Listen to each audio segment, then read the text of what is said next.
پاکستانی حکومت کو بھی سوچنا چاہیے کہ صرف ملا کے خوف سے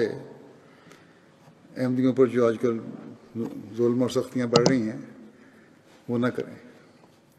بلکہ انصاف سے حکومت چلائیں، اپنی تاریخ سے سبق لے لیں۔ احمدیت کے معاملے کو لے کر یا اس ایشو کو لے کر اور ظلم کر کے نہ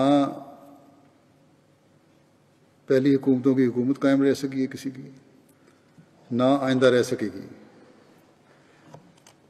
اس لیے اس خیال کو چھوڑ دیں کہ اس ایشو سے حکومتوں کو لمبا کر سکتے ہیں۔ ہاں، ان ظلموں کے نتیجے میں دنیا میں احمدیت کی ترقی پہلے سے بڑھ کر ہوئی ہے اور آئندہ بھی انشاءاللہ تعالیٰ ہوتی رہے گی۔ یہ خدا تعالیٰ کا کام ہے اور اس کو کوئی نہیں روک سکتا۔ بہرحال ہماری دعا ہے کہ اللہ تعالیٰ ہر جگہ ظلم اور فساد اور بدامنی کو دور فرمائے، اور اس جو وبا آج کل پھیلی ہوئی بیماری پھیلی ہوئی ہے اس سے انسان سبق حاصل کر کے اپنی حالتوں میں تبدیلیاں پیدا کرے،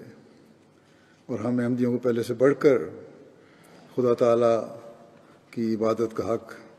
اور اس کے بندوں کا حق ادا کرنے کی توفیق ملے، تاکہ ہم زیادہ سے زیادہ اللہ تعالیٰ کا پیار حاصل کرنے والے بن سکیں اور ترقیات کو جلد سے جلد اپنے سامنے ہوتا ہوا دیکھ سکیں۔